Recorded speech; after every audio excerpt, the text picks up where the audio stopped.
اکثر لوگ نماز کیوں نہیں پڑھتے؟ یہ جو بات بتانے لگا ہوں اس پر ذرا غور کیجیے گا۔ ایک دوست نے اپنی نماز شروع کرنے کی وجہ بیان کرتے ہوئے کہا کہ میں بہت آسانی سے نمازی بن گیا۔ پوچھا گیا کیسے، تو بتانے لگا کہ ایک دن میں کلاس میں بیٹھا ہوا تھا اور اسلامیات کا مضمون تھا۔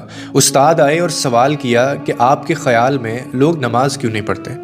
ایک بچے نے معصومیت سے کہا کہ سر جو لوگ مر گئے ہیں شاید وہ نماز نہیں پڑھتے۔ پھر دوسرے بچے نے معصومیت سے بولا کہ سر جنہیں نماز نہیں آتی شاید وہ نماز نہیں پڑھتے۔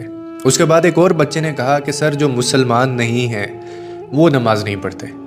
پھر ایک اور طالب علم اٹھا اور کہنے لگا کہ جو لوگ اللہ سے نہیں ڈرتے سر وہ نماز نہیں پڑھتے۔ وہ کہنے لگا میں یہ سب سن رہا تھا کہ اچانک میرے دل میں ایک سوال اٹھا اور میں نے خود سے کہا کہ میں تو زندہ بھی ہوں، مجھے نماز بھی آتی ہے اور میں مسلمان بھی ہوں اور میں اپنے رب سے ڈرتا بھی ہوں، پھر میں کیوں نماز نہیں پڑھتا؟ کہنے لگا میں خود ہی اپنے سامنے کھڑا ہو گیا کیونکہ میرے پاس کوئی جواب نہیں تھا اور مجھے خود سے گھن آ رہی تھی، اور پھر میں نے خود سے ایک سوال کیا کہ اگر قبر کی پہلی رات مجھ سے پوچھا گیا کہ تم تو زندہ بھی تھے، تمہیں نماز بھی آتی تھی، تم مسلمان بھی تھے، تم اللہ سے ڈرتے بھی تھے، تو پھر تم نماز کیوں نہیں پڑھتے تھے؟ اس کے بعد پھر میں کیا جواب دوں گا؟ اس نے مزید کہا کہ یہ وہ لمحہ تھا جس نے مجھے ہلا دیا کہ ہم اکثر سمجھتے ہیں کہ ہمارے پاس وقت ہے، ہم بعد میں شروع کر لیں گے، ہم بڑھاپے میں پڑھ لیں گے اور ابھی ہماری زندگی باقی ہے، مگر حقیقت یہ ہے کہ موت کسی وقت کا اعلان نہیں کرتی۔ اگر آپ نماز نہیں پڑھتے تو آپ اندر سے خالی ہو چکے ہیں۔